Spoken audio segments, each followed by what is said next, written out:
अस्सलामुअलैकुम, क्या हाल है आप सबका। उम्मीद करता हूँ सब खैरियत से होंगे। आज जिस फ्रेग्रेंस के ऊपर डिस्कशन करनी है इसके बारे में मुझे बहुत सी रिक्वेस्ट भी मिली। बहुत ही क्लासिकल किस्म का सेंट भी है और विंटर से रिलेटेड फ्रेग्रेंस भी है। ये मेरे ख्याल से मार्च अप्रैल तक चलती रहेगी, क्योंकि मार्च अप्रैल में हमारे यहाँ जरा मौसम पंजाब के एरिया में जरा बैलेंस के साथ बराबर सा और बड़ा मजेदार किस्म का मतलब मौसम होता है। ये है जू पॉम, 125 ml की बॉटल है। मैंने ये टेस्टर बाय किया है। टेस्टर मुझे 125 ml का जो टेस्टर है 2800 रुपीज़ में मिला। आपने मेरी लास्ट वीडियो अगर देखी हो तो अरमानी कोड परफ्यूमो की, तो उसमें भी जो वो परफ्यूमो था वो भी मेरे पास टेस्टर बॉटल ही थी और मैंने टेस्टर ही बाय किया। मैं जज्बाती आदमी ज़रूर हूँ, परफ्यूम के हवाले से मैं क्रेज रखता हूँ कि अच्छी से अच्छी डिफरेंट से डिफरेंट परफ्यूम्स को एक्सपीरियंस करूँ। लेकिन मैं इतना भी जज्बाती नहीं हूँ कि मुझे ओवर प्राइस्ड में या वो ऐसे ही ले लूँ कि मुझे कुछ चुना लग जाए या कुछ ज़रूरत से ज़्यादा प्राइस पे करूँ। मैं इतना भी जज्बाती नहीं हूँ। 1989 में इस फ्रेग्रेंस को रिलीज किया गया। अब तक इसके बहुत सारे फ्लैंकर्स आ चुके हैं। लास्ट ईयर ही बल्कि जूप आइस के नाम से भी फ्लैंकर आया, और उसके बाद ये जूप वाइल्ड है, जूप किंग है, और भी बहुत से नाइट फाइट है, बहुत से फ्लैंकर्स हैं इसके। और मैंने एक वैसे अपना एक मेरा एक्सपीरियंस है, मैंने इनकी जितनी भी फ्रेग्रेंसेस को एक्सपीरियंस किया है या यूज़ किया है, मुझे इनकी फ्रेग्रेंसेस में ना एक टोंका बीन्स का जो फ्लेवर होता है ना या नोट होता है, वो इन्होंने तकरीबन तमाम फ्रेग्रेंसेस में यूज़ किया हुआ है। कुछ में नहीं भी है, लेकिन मेजॉरिटी फ्रेग्रेंसेस में इन्होंने अपना कॉन्सेप्ट वो रखा है। शायद नीचे क्रीमीनेस को नीचे अपने ड्राई डाउन के अंदर क्रीमीनेस वगैरह को इस तरह की चीज़ों को लेके चल रहे हो। हर किसी की अपनी सोच होती है। परफ्यूम खाली बनती ही नहीं है, पहले माइंड में डिजाइन किया जाता है कि आया यार वो क्या बंदा, मैं चाहता क्या हूँ कि जो लोगों को एक्सपीरियंसेस करवाऊँ। ये मेरा एक्सपीरियंस था। मेरे नोटिस में जो बात है मैंने आपके साथ शेयर की। ये फ्रेग्रेंस लगाने के बाद ना मुझे एक जो प्रॉपर फील आता है ना अपने पेरेंट्स टाइप की जो फ्रेग्रेंसेस होती है, जो हमारे बड़े यूज किया करते थे, हमारे दादाजी या हमारे पेरेंट्स में, उस तरह का ये फ्लेवर मुझे जरा जरूर मिलता है। बहुत से लोग ऐसे होंगे जिनको ये एक्सपीरियंस हुआ होगा, वो अगर उनके पेरेंट्स ये फ्रेग्रेंस यूज करते थे तो या इस टाइप का सेंट यूज करते थे, मुझे कमेंट बॉक्स में जरूर बताइएगा कि आपको इसका वैसे ही फील आता है कि नहीं आता। फ्रेग्रेंस बेसिक जो अगर इसका डिजाइन देखा जाए तो डिजाइन इसके अंदर स्पाइसेस नोट्स हैं, फ्रूटी नोट्स हैं, और कहीं ना कहीं हल्का सा वुडी टोन है। लेकिन वुडी टोन भी एक टेक्निक है, वो किस तरह बनाया गया है मैं थोड़ा सा आगे चल के आपको जरूर बताऊंगा। लेकिन डिजाइन बेसिक स्ट्रक्चर जो अगर आप कैटेगरी के अंदर लेकर आएंगे ना, तो ये कैटेगरी एक स्पाइसी टोन, एक फ्लोरल टोन और एक वुडी टोन की कैटेगरी के अंदर आती है।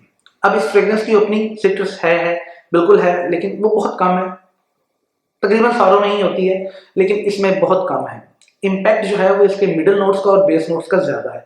मिडल नोट्स के अंदर इसके अंदर आपको सिनेमन का प्रॉपर नोट महसूस होगा, जिस दालचीनी कहते हैं आप, हमारे यहाँ दालचीनी का या सिनेमन का पाउडर होगा, हमारे घरों में खानों में भी इस्तेमाल होता है। आप उसको स्निफ कर लें, सेम एग्जैक्ट टोन आपको वैसा मिलेगा, लेकिन उसकी शार्पनेस फ्लोरल टोन कम कर रहे हैं। फ्लोरल टोन इसके अंदर है। मुझे क्यों पता नहीं ऐसा लगता है कि सिनेमन को बैलेंस करने के लिए फ्लोरोटोन्स यूज की हुई है, और फ्लोरोटोन तो वैसे खैर मिडिल नोट्स में, मिडिल ऑर्डर में यूज होती ही होती हैं, अक्सर फ्रेग्रेंसेस में यूज होती हैं। फ्लोरोटोन की वजह से इसका सिनेमन का जो टोन है वो जरा एक ना थोड़ा सा जो पंजेंट होता है वो थोड़ा सा बैलेंस हुआ हुआ है। और नीचे इसके अंदर जो क्रीमीनेस जा रही है या जो इसमें पाउडरीनेस तो खैर ऊपर भी है, जो नीचे इसमें एक आता है ना क्रीमीनेस, एक सॉफ्टनेस सी, और वो इसमें कहीं ना कहीं एक सॉफ्टनेस जो और क्रीमीनेस का जो नोट है वो एक वनीला का और टोका बीन का। बेसिकली ये चार प्लेयर हैं इस फ्रेग्रेंस के अंदर जो इसको अपना रोल प्ले कर रहे हैं, प्रॉपर रोल प्ले कर रहे हैं। फ्लोरोटोन्स, सिनेमन, ये कंबाइन है। उसके बाद बेस नोट्स में सॉफ्टनेस के साथ स्वीटनेस, हल्की सी, बहुत ज्यादा इम्पैक्ट नहीं, हल्का सा एक वनीला का, और जो टोका बीन्स का एक टोन होता है वो आपको एक टोका बीन का डार्क सा, जिस तरह एक काली मिर्च का एक टोन होता है डार्क सा, उस तरह का ये टोन फ्लेवर करता है, वुडी सा भी टेक्सचर लेकर आता है। तो बहरहाल इसमें बेसिक ये चार प्लेयर्स हैं जो फ्रेग्रेंस को अपने अपने रोल, इस फ्रेग्रेंस में अपना रोल प्ले कर रहे हैं।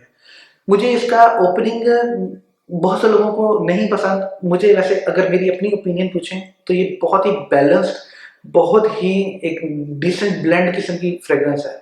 कोई ऐसी फ्रेग्रेंस नहीं है कि जिसके कॉर्नर्स निकल रहे हो, ये इधर को जा रही है टोन, ये उधर को जा रही है टोन।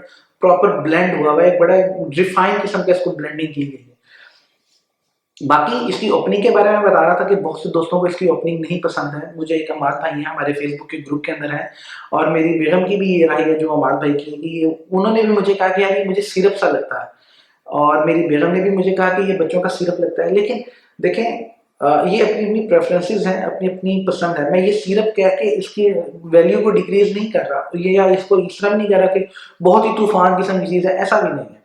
एक क्लासिकल किस्म का सेंट जरूर है, लेकिन बहुत ही बैलेंस्ड है। आगे अपनी अपनी प्रेफरेंसेस हैं कि किसी को क्या पसंद है तो किसी को क्या पसंद है। मुझे इसका ड्राई डाउन बहुत अच्छा लगा, लेकिन ड्राई डाउन ही अच्छा लगना काफी नहीं है, क्योंकि उस फेज में आते आते इसका स्याज उतना नहीं रहता जितना इसकी ओपनिंग का स्याज है।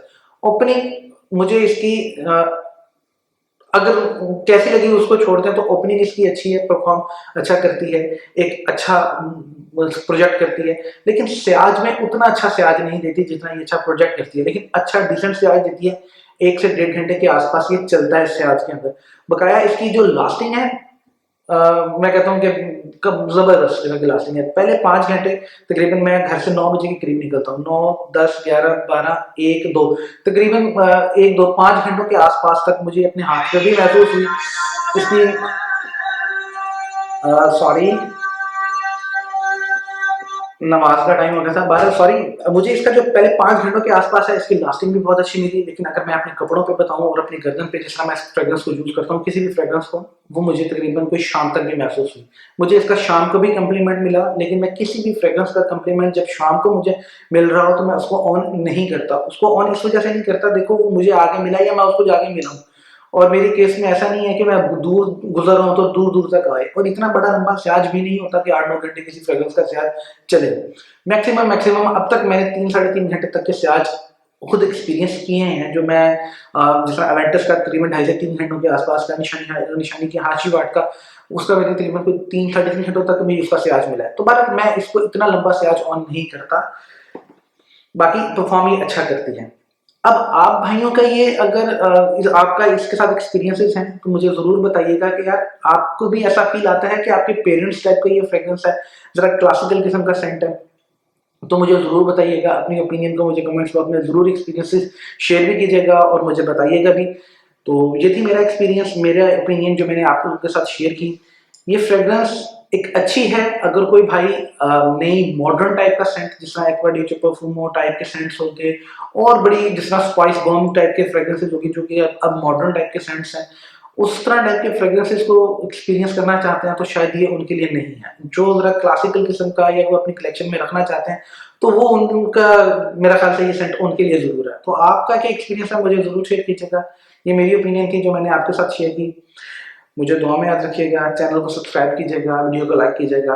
अल्लाह हाफिज।